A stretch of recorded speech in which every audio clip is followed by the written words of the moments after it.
Alright guys, so our first step to installing our new floor mats and getting the old floor mats out. They're a pretty simple install, so all we do is we slide the seat back and then removing the factory floor mat, just popping out of the factory clips and removing the factory floor mat.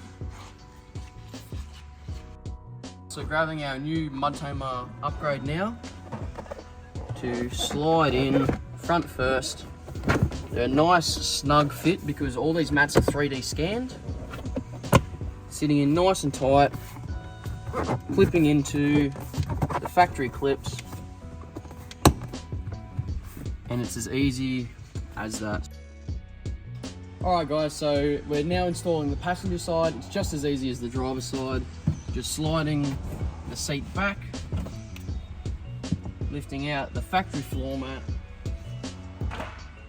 grabbing our MUDTAMER upgrade, sliding it in, nice and snug fit, and then sliding the seat back forward, and you're all set to go. Right guys, so now we're putting in our rear floor mats.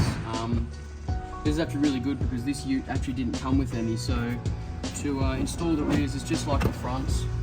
Lay them in, get it nice tucked up underneath the seat, get it sat in, and then the Velcro goes to the center.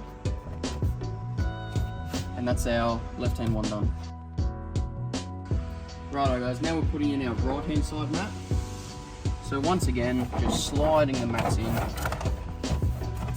Perfect fit. And then what we have is our Velcro strip across the center that we Velcro together. There's a couple benefits of the Velcro where it keeps it super secure and the mat's in place.